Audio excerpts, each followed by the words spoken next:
Hey everyone, and welcome to Kandy's Quarantine Conversations with me, Kandy Delore. I hope you're all keeping safe and well. I know that it's been an extremely testing time for us all lately, particularly with our friendships and relationships. Many of us will be coming out of lockdown quite differently than how we went in. And unfortunately, due to everything that's happening in the world right now, there's a lot of division going on also. Many of us have been divided by things such as difference of opinion and other stuff like that. And relationships and friendships have also been put to the test, including many revelations and discoveries about our loved ones. So joining me today are two ladies who have experienced betrayal and heartbreak. However, they've also overcome it, which is the most important thing. And they're here to share their stories and to also give advice on how you can make better connections when quarantine has ended. So, hi, Kristelle. Hi, Debz. Hi there. Hello. I'm fine, thanks. How are you both doing? Yeah, really good, thank you. I'm Amazing. doing great. So, Kristelle, how is quarantine life treating you so far? Oh, I love it. Wow. Me What too. I loved every second of it. I'm the same as Debz. I'm a bit of an introvert. I don't have much of a social life anyway. I have loved it so far. Brilliant. Yeah. Could you tell us a bit about yourself and share your story with us, please? I've just turned 30. I'm a horse rider for a living, so I spend all my day in the saddle usually. And 4 years ago, I planned a baby with somebody who turned around and left me. And I didn't find out until quite a lot later that he was actually sleeping with a young friend of mine and my youngest student of 4 years. Wow. That must have been really shocking and, mind-blowing for you. You must have experienced a wide range of negative emotions and, these kind of things can cause depression. It can be really hard to get yourself back up from being kicked so low by two people that you trusted. It must have been a real struggle for you at that time. So can you tell us exactly what happened from the beginning, please? I've always made bad choices in relationships. I've always chosen the wrong person, and so I've had quite a few very physically abusive relationships. My relationship with this person wasn't physically abusive, it was mentally abusive, and it took me a very long time to realise quite how badly mentally abusive he was toward me. My parents went through a really horrible divorce. They had a very rocky relationship, and my father was very, very abusive. He's been abusive. He's hated me for most of my life, from my point of view. Their 30-year relationship culminated in him attacking her and breaking several of her ribs. He was then arrested, and I've not spoken to him since then. He cut off all contact from me, and I've never seen him since. He also immediately then went and shacked up with an old family friend who I've known for most of my life and regarded as basically a big sister. They're married now. So that was a revelation. And reeling from that, my mum was on her own for the first time in 30 years, which I think there was a lot of goodness in that but it took her a long time to find her own feet. And during that time, because it had been such a horrible time for all of us and quite frightening, because my dad was also financially very controlling. So I was never allowed to leave home. So I've never moved out away from my parents. And I've always had a job. I've always had an income, but I was kept very, very short for everything else.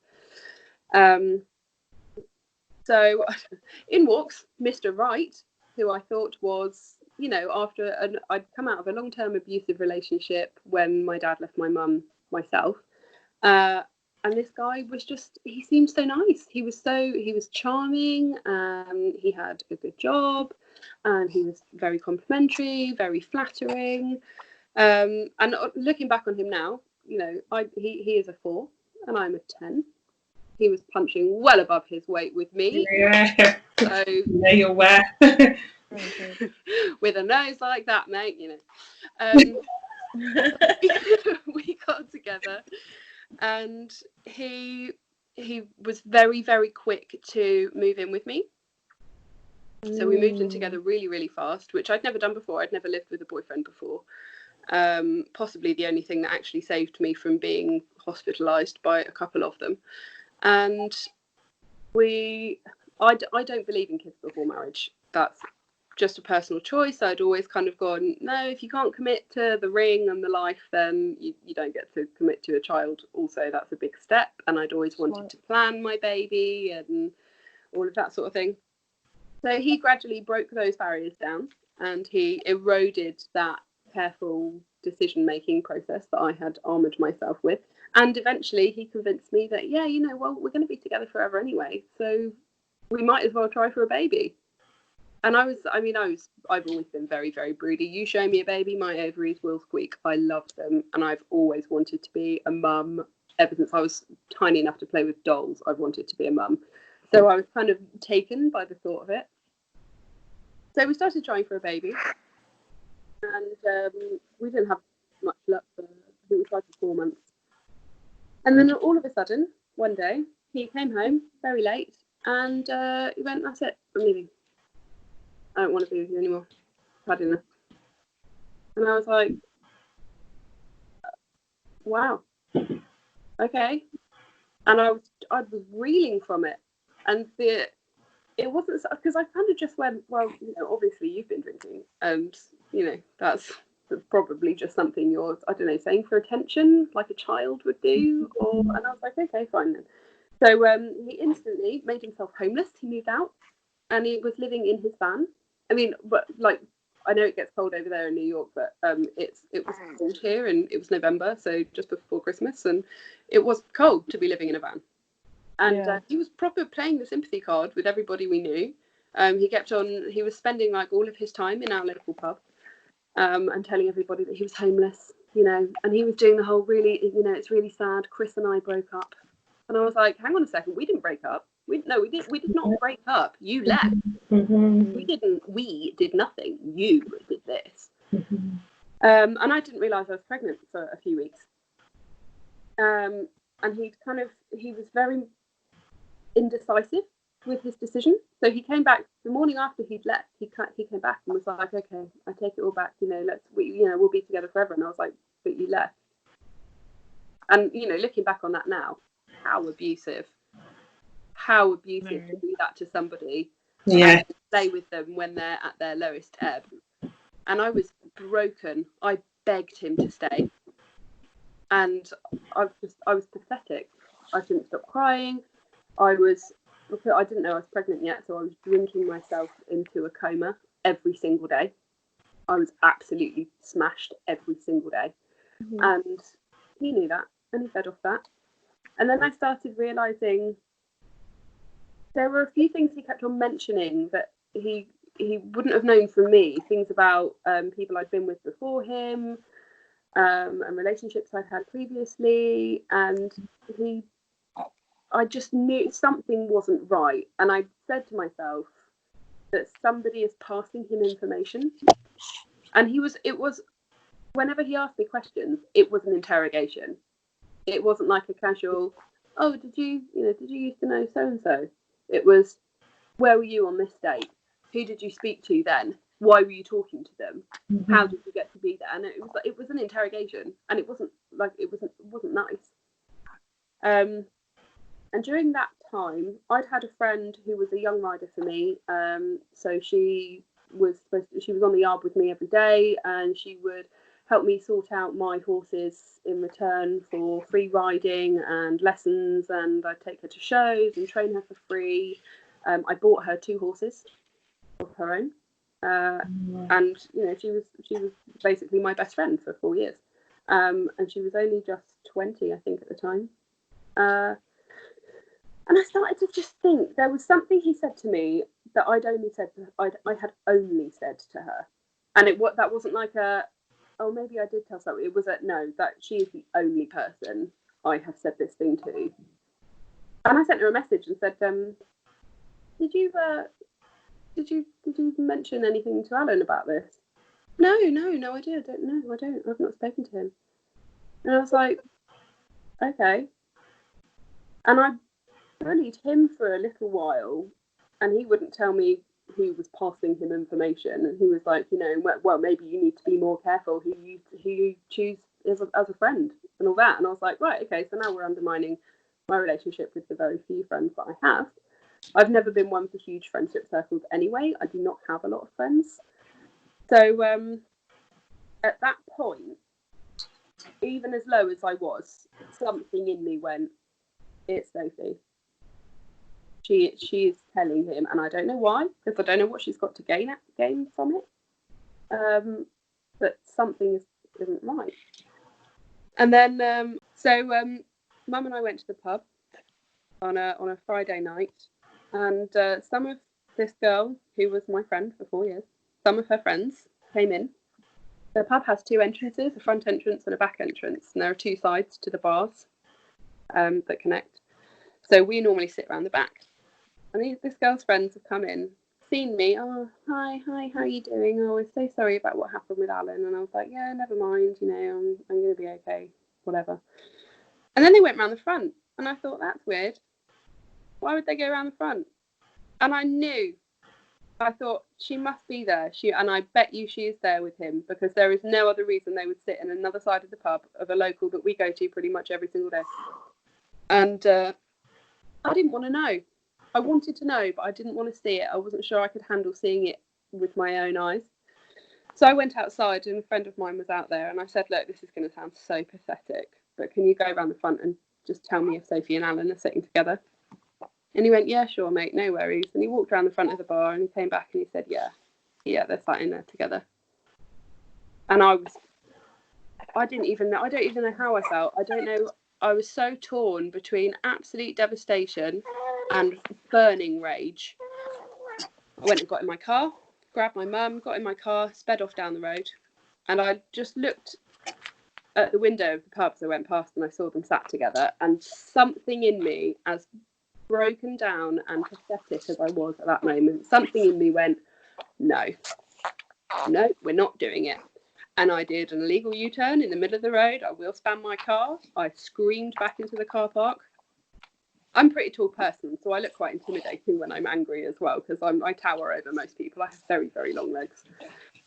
I marched into the front of the bar, went and stood directly over the table where they were both sat, and they were both sat like that. Mousy faces looking up at me. Yes. Looking guilty around them. And I pointed my finger right into her face, and I went, you out. I want to have a word with you outside. Mm-hmm. And he went, Chris, you're being really unreasonable. And I was like, you, Al, sit down. Do not speak to me. And I looked at Sophie, and she was like, I don't know why you want to speak to me outside. I think you do. I said, and if you don't get up and walk outside, I'm going to drag you outside by your hair. Get up. Did she know that you were pregnant at this time? Yeah, and she knew we'd been trying for a baby, because I told her all about it, and I'd said, I'm not sure, because I don't believe in kids before marriage, and I've never wanted to be a single parent. I don't want the stigma and all that sort of thing. If anything goes wrong, she knew all of that.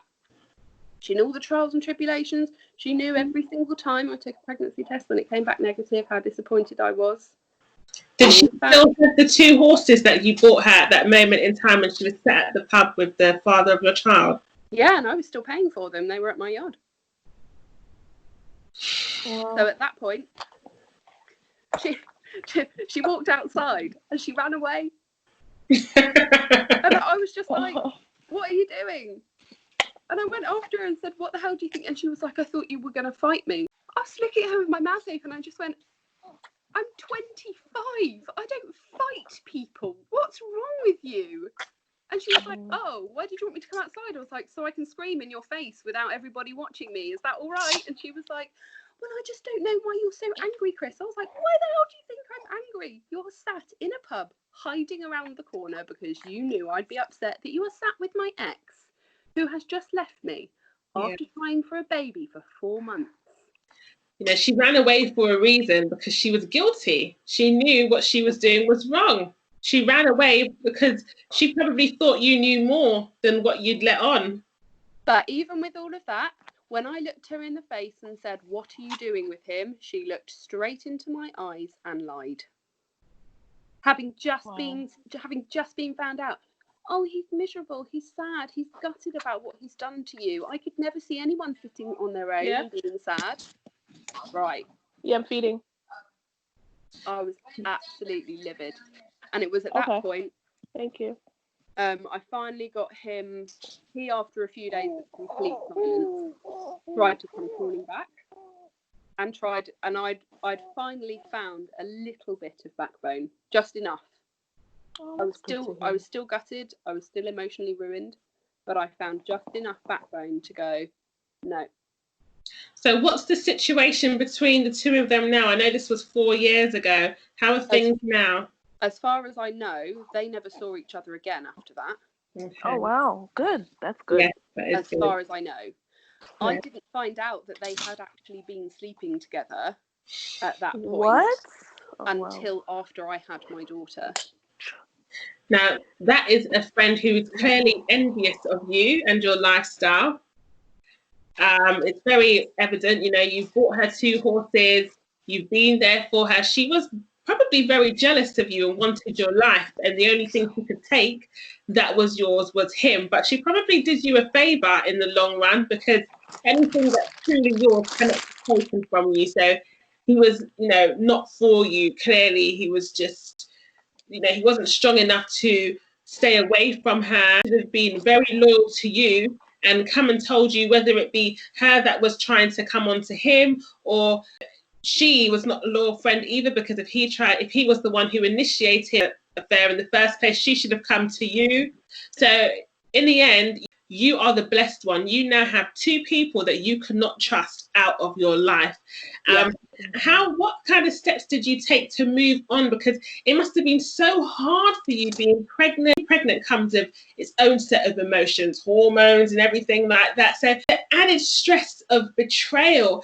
How did you cope? I know you had your mum as a support system, but what did you do during the time as the days went by? How did you distract yourself from the hurt and pain, or was it something that you just faced head on every day? Honestly, I mean, the first thing I did after I found them in the pub together, I sent her a message saying, "You go down the yard, you get all your stuff, and you're out. You leave your key. God help you if you cross my path again. Yeah. God help you." And it took a lot for me to say that, because, I mean, I had 6 horses at the time, including a mare with a foal at foot, which is a lot to handle on your own. Mm-hmm. But, you know, we were about to move 100 miles away. There wasn't any time.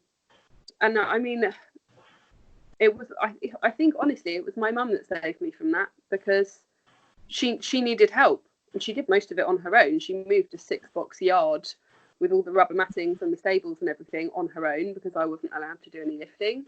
Mm-hmm. And she organised the transport for the horses. She organised the removal company for the house. She packed up a 6-bedroom house. You know, she carried me through all of that. And without her, I think I honestly would have crumbled. But it was almost like she lent me some of her strength to keep going from that. With Sophie, cut off all contact straight away. And there was no chance for any snivelling apology. I mean, none was forthcoming. So had I wanted one, I'd have been let down. But I cut off all contact with her. Alan, I wasn't so easy, because obviously being pregnant, I couldn't cut off contact. And I was still worried about what I was going to do, because, you know, I ride horses for a living. So I can't do my job while I'm pregnant, because I'm an equine behaviourist, so specifically I fix dangerous horses for a living. Okay. So even more dangerous while I'm pregnant. Yes. Did you have any support from your ex at that time? No. None. And all the way through my pregnancy, so we did the moved to Hereford, and he was saying, "I'm going to be there for you. I'm gonna pay for everything. I'm gonna move up there. I'm gonna get a job. You know, I'm gonna pay for everything. I'm gonna pay for all the bits for the baby. I'm gonna send you all the stuff that you need. And as much as I was ready to believe him, and I was like, okay, fine, we're gonna do this together. Mm-hmm. Step one to me growing a backbone. He missed the scan. It was his time to prove himself that he was going to be there. He didn't get up for work the day before, and he lied and said that it was because he was at the scan, and he forgot to tell them. So he missed his chance to come to the scan, and I went with my mum. And I was like, at that point, okay, we cannot trust anything you say now. Yes. So what about now? Where are you at with him now? Have you come to a mutual arrangement over your child, or is he just not around? I was due to give birth in July 2019. I last heard from him in May 2019, at which point I went, okay, we're done. I blocked him on all my social media. He still had a line of communication open. He could still email me if he needed anything. But other than that, blocked his number, blocked his text messages, blocked all other lines of communication, blocked him on every single social media passage available, including eBay.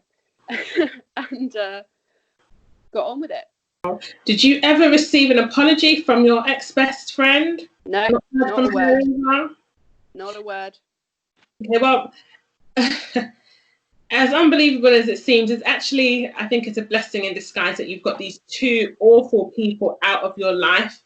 I know it must have been very, very difficult to come to terms with and accept and move on from, but you're doing it, every single day. You're taking, each day as it comes, and you are moving on with your life. And I thank you so much for sharing your story with us, and I wish you, all the best. I hope that you find happiness. I hope that the lessons that you've learned from this will move you into more positive relationships, and that you make better. Well, I know that it must be hard to trust anyone. You must have been left with some serious trust issues. But I also do hope that you never ignore all those red flags that you described earlier again, because of this experience that you have gone through. And I thank you so much for sharing your story with us, Kristelle. You're so welcome. Thank you for listening. Hi, Debz. Hi, how are you? I'm fine, thanks. How is quarantine life treating you over there in New York? Not bad at all. I'm a loner, so this is great for me. This is great. Like I can't complain at all. I'm a loner. I don't mind being in the house, so this is just my type of tea right here. That's good. Okay, would you mind just telling us a bit about yourself? And if you don't want to tell us a bit about yourself, then if you just share your story with us, please. Okay, my name is Deborah. I'm 31 years old. I was born and raised in New York. I currently work in the hospital, and I'm a single mom. I actually just gave birth in February.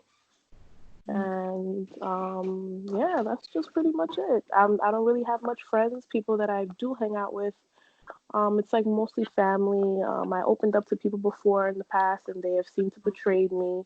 I guess I learned a lot too. You can't expect you from people. Like, everybody is different. So just because you're loyal right from the start, you can't expect that from people that you're around too. So Yeah. It's my fault for giving in, like, right away expecting from people, and then I turned around and get stabbed in the back. So this is what happened to me. At my job, I'm going to explain what happened. I was close friends with someone that worked at my job. She actually worked on my unit as well. She sat next to me at work. She is an RN, and I never dated no one at the job because I don't like to see people over and over when I go to work. It's a little hard for me. Like, at home is home, work is work. So, Yeah. I have no judgment of people that do it, but that was just my thing. Like, I didn't want to do that. I suddenly got pregnant, and it was never someone at the job, but this girl started spreading rumors that it could be someone at the job, and the man was married at that. So every time I'm at my job, it's a small job. It's like 3 floors, but everybody kind of knows each other by word of mouth, especially too when people are related. Um, People were looking at me at my job. I mean, luckily right now for me having the baby and around COVID, I've been out of work. I have to go back. I was supposed to go back in April, and then I asked for an extension for July. I just recently asked for an extension again in December, but there's a rumor going around, being that my child's father was not someone that's from the hospital or anything like that, that it could possibly be someone at the jobs, a married man at that.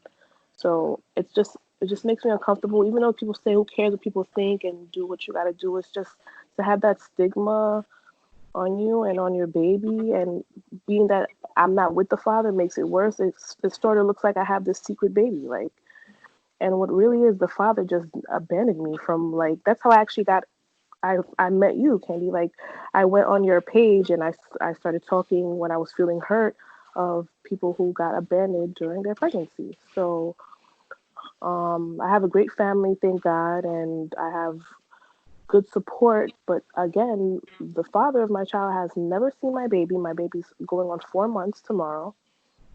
He was not there for no maternity pictures. He wasn't there my whole pregnancy.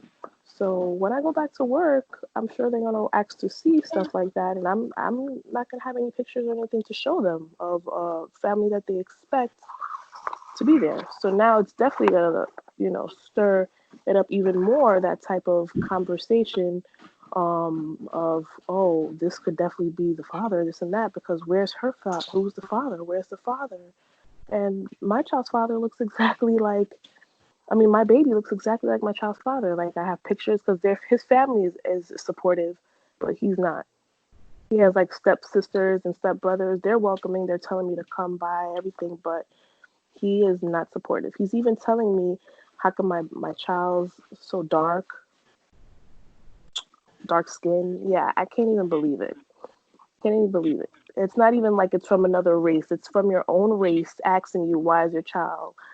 And he's not even like a light skinned man.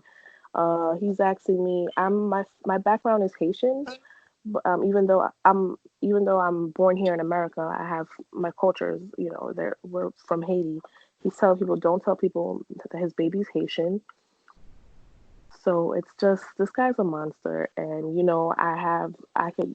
If you go on his page on Instagram, he's living the life. He's eating lobster with women, and he's spending money. He's going to parties. He's living his best life. And he's telling me he's aware, he knows she has a child, but he has not tried to see the baby.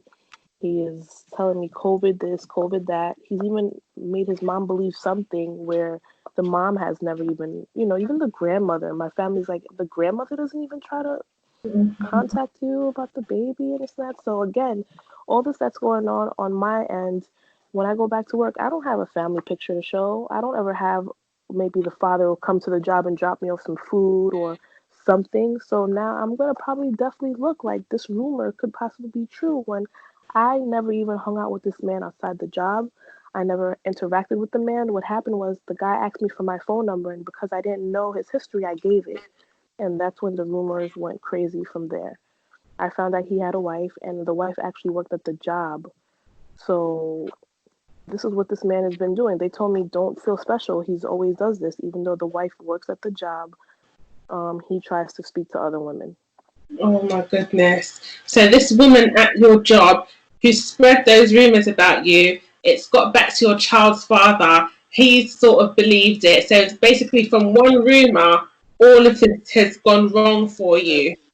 Very, this one rumor, and he looks like the baby. And I even said, let's do a DNA. Like, I know exact date that I got pregnant, and he's just still not even trying to do it. I guess I don't. But again, too, I'm 31. He's like 27. And I mean, still, we're adults. Like, he's an adult, but still in their 20s, they're like, I don't know. I guess we grow faster than the men. I think he's just still in his mind that he's like a kid. Yes, he does sound very immature, to be honest. Any man who is truly interested in knowing if a child was his would take the precautions to discover the truth, such as a DNA test, rather than go off a rumour. Rumours are often spread by people who can't be you, want to be you, are jealous of you. You know, they're paying attention to your life rather than, you know, figuring out their own. They probably don't even have a path that they're following. And I can totally relate. Well, I can't relate to your situation, but I can definitely relate to how it feels when rumors are going around about you. And I do know for a fact that they often spread that by the most low-life people who have no life. And I am so sorry that you are going through this. I really am. And, you know, the father of your child should be mature enough to want to find out the truth for himself and not go off what people are saying. Obviously, this person at your workplace has caused a lot of drama for you, you know, and has probably knocked your confidence in certain ways. And, it, you know, it's bound to affect you in a number of, you know, ways. It's something that, it's your child, it's very personal. We're talking about your baby here. So to start a rumor like that, this person has wanted to cause damage in your life. They want to hurt you for some reason. I can't understand that myself, but they're clearly somebody who is either an attention seeker or who loves to gossip or just wants to make things relatively hard for you. And the only advice I can give you when it comes to this is, once you know the truth, because you can't get your child's father to do a DNA test, you can't force him, all you can do is carry your truth into the future with you. The truth always comes to light. And you just got to keep going. You've got to keep going with your head held high, because you know your truth and nobody can tell you facts about your life. Rumors, you know, what is it said, that rumors are often spread by fools and accepted by idiots? It's exactly, yes. I never heard that. I like that. Yes. I think that's a British saying. I don't know if you've heard it over there in the States. No. Yes. That's pretty good, actually. No, but I can understand that it must be very frustrating for you to know that you've got these people in your workplace believing something about you and your child that isn't true. And I also believe that people who do that, they get their karma. I mean, they're spreading rumors about an innocent child as well. This is a baby. I need them to hurry up and get that karma. But guess what I did on my own, actually? I know that his brother and his sister is on Ancestry DNA, and they told me, hey, if I do the Ancestry DNA on my own, he'll pull up. So I just got his, I just did his whole kit, and I just sent it in. So I'm waiting for, like, I guess it takes 6 to 8 weeks, or maybe even 3 weeks. So I'm waiting for their results, and it's going to show that he is, you know, because if he can't do it on his own, I'll do it for you.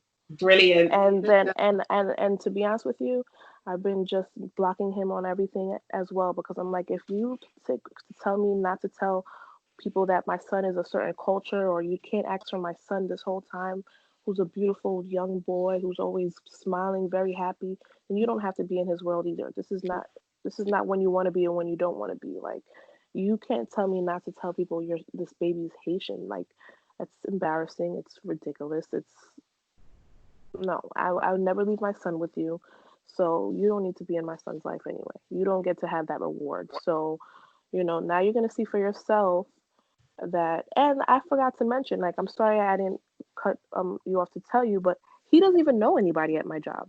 He did this on his own. Wow. This is just my own upsetting that I can't even come to the job with any pictures or anything because of what's going on at home with me and him. I can't show proof, like, oh, look at this family, because the minute you see him, you see my child. I understand what you mean. So you cannot squash the rumors that are being spread because of him. You know what I'm saying? I don't even have him to have my back. Like, and I've been doing everything for my baby. I've been buying my baby all these Stokey products, all these top of the line products, like everything that I could buy to make him just look like we don't want, but I kind of do need as well. We all need, like, sometimes we need a break. Sometimes we need, you know, or at least know that we're okay, that we just have to always, why do us as women always have to have this tough exterior? Like, sometimes we need, you know, to be soft as well. But when we're dealing with certain people like this, it's just like we have to always be tough. And this is what makes me angry. Sorry to weigh in on that. This makes me so angry, because had my daughter not been planned, had she not been a planned baby down to the month she was born in, planned, and it just been like a one night stand or a one-off thing, and he'd gone, do you know what, I don't want to be involved. Okay, fine, bow out, mate.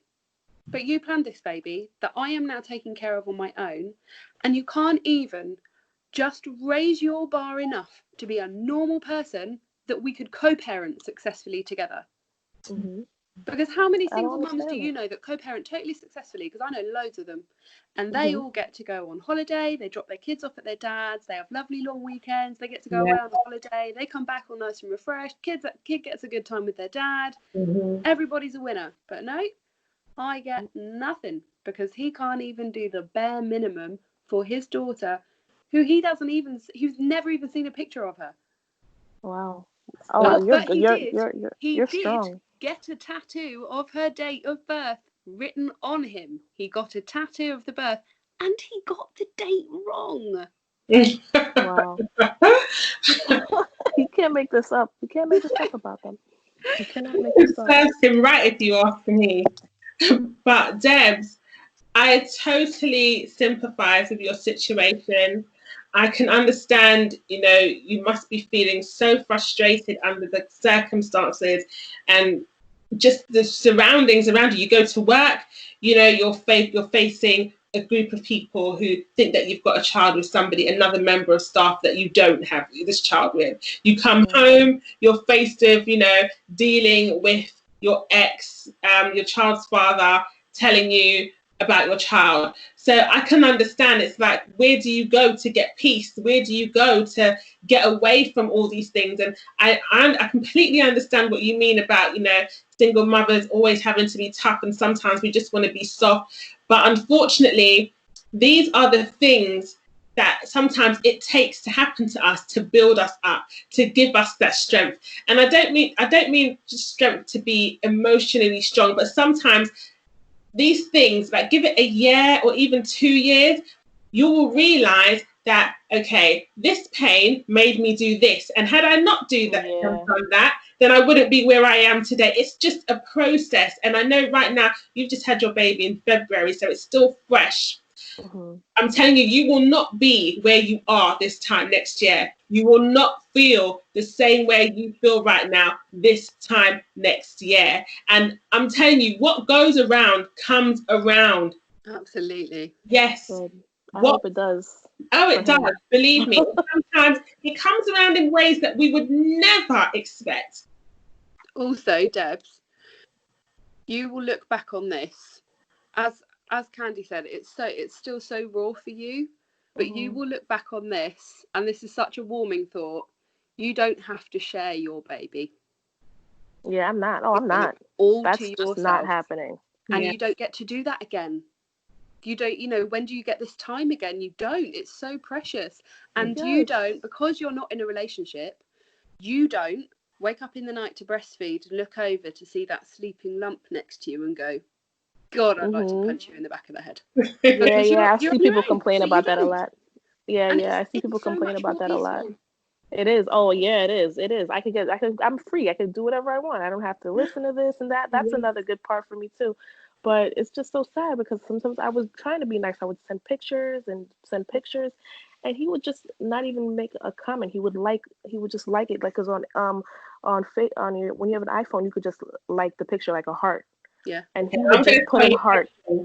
You have got, him even liking it is something. You sending a picture and then getting a response of a heart is actually something. It's better than nothing, to be honest, because I know men who will just ignore it completely or respond negatively. Yes, yeah. So my advice to you, to save yourself from actually hurting yourself, don't be nice anymore. Be nice to you. Be nice to your baby. Don't send him any more pictures that he hasn't asked for.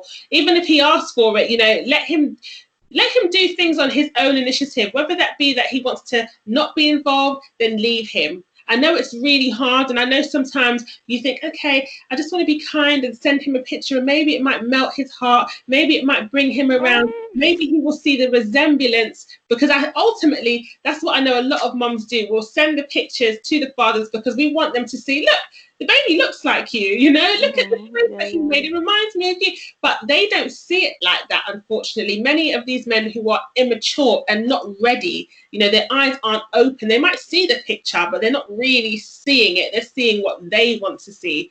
And in turn of us doing that, we're actually hurting ourselves. You know, the more we try to communicate with them and keep the contact going with them by sending these pictures. Remember, we get emotional when we see pictures of our kids because that's our baby. You know, we know them, we care for them, especially when you've got that bond with them, you're breastfeeding, you know, you've held them, you know what they smell like. That's your baby. But to men, unfortunately, when they don't have the bond with that child, it's just a picture to them. It's just a picture of a baby. And obviously, of course, it's not just a picture of a baby. You know, that is your pride and joy. That's your life. That's your heart. That's your soul. That's your whole world. But unfortunately, to these types of men who just don't understand, who are just very insensitive, very immature, narcissistic at that, they don't feel the same way. And there's nothing we can do to force them. And unfortunately, it often takes for you to take a huge step back and ignore them completely for them to actually begin caring, because that's when they start thinking, well, hang on a minute, she hasn't sent me a picture in weeks. What's going on? And they become curious, whether it be they think like, is there another man in her life? Or, you know, maybe I was right, second guessing himself about if he was the father or not. That might even push him to want to take a DNA test. Sometimes miraculous things happen when you take a step back and you just keep away from these guys and you stop trying to get them to see the light. Sometimes you just got to let it go dark for a little while and let them switch the light back on. You know, it's I was going to say a saying, but I might get it wrong, so I won't drop that one. But sometimes you've just got to let them figure things out for themselves. You know, you've just got to distance yourself for a bit. And I can totally understand how you feel. I mean, in relation to your job, I can't. I'd be very, very angry that someone has gone and spread rumors. In fact, I'd write a complaint about them to the manager or the head office or, you know, whoever is in charge. I would make sure that the person who started those set of rumors about me is, you know, punished for it, is dealt with. So I think that's something you should definitely look into. If you haven't already, you know. I did, and all they did was just move my seat. I mean, being that her position is an RN and my position is a secretary, I guess we each have our own importance or whatever, but she's like a case manager. She gets the patients in and out, in and out. I guess she could be like replaced as well. So I don't know what it is. Like, all I know is that they moved my seat, and still she was complaining about it. Like when she realized I was sitting somewhere else, she was like saying like little things under her breath, like, oh, who does she think she is? And I'm like, why could someone be so upset that you as an adult are choosing to stay away from them because they feel guilty? They want to know more about my life, so they're being upset that I'm not sitting next to them anymore. I'm just ignoring them. I'm keeping a straight face. You know what I'm saying? There are people like that because you don't let them into your life and let them know something.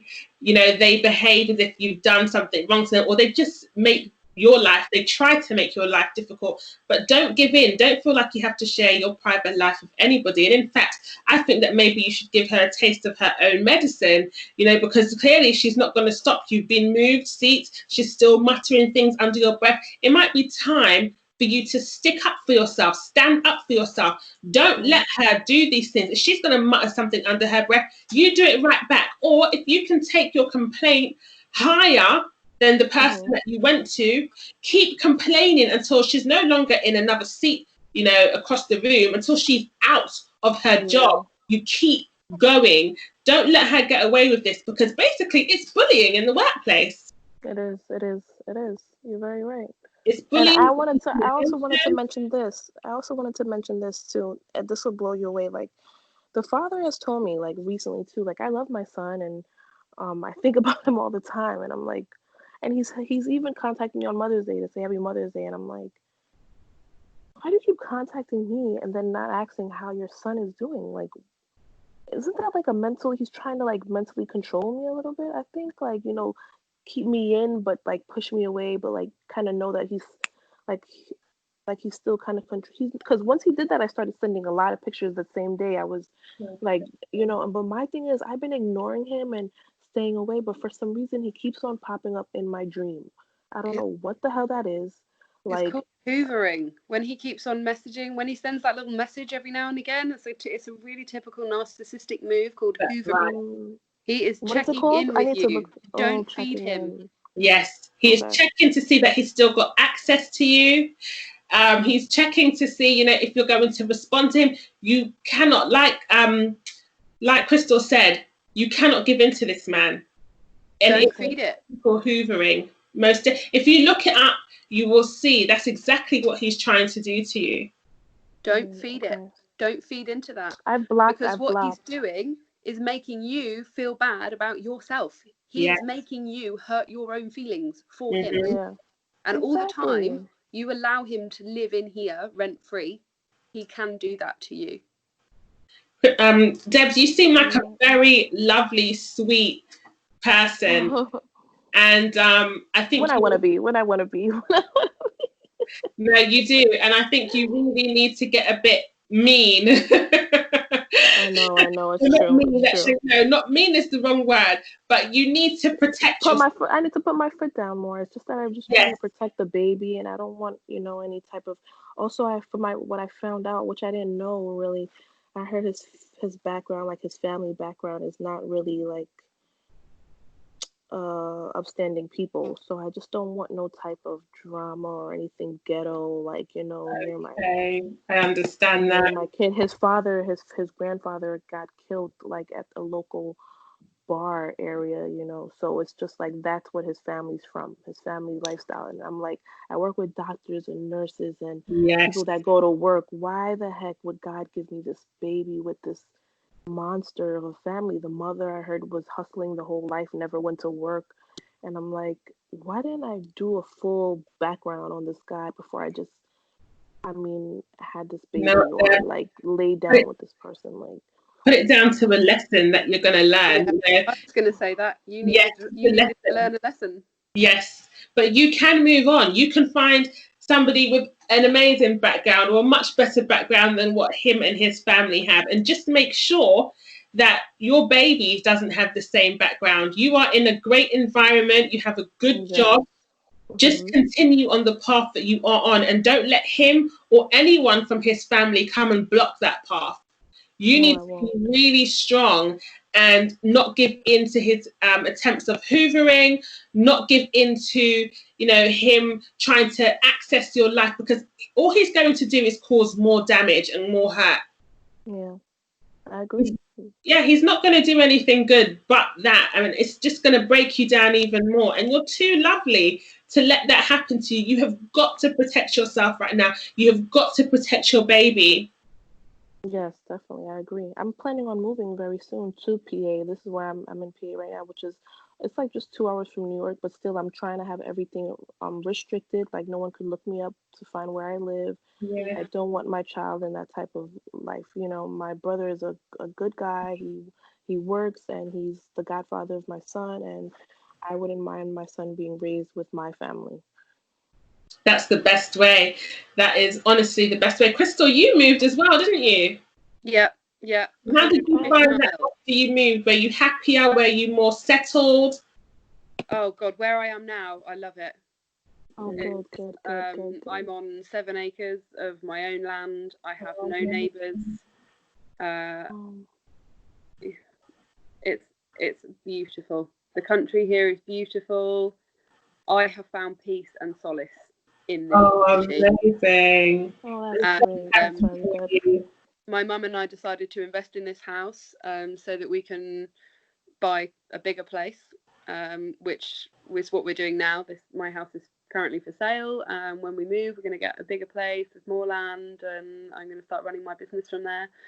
So yeah, everything that has happened since that turning point for me, my life has just gotten better and better and better and better, and it takes a long time to mentally come out the other side. Especially for you, Debz, you're still breastfeeding, so you're basically you are full of hormone.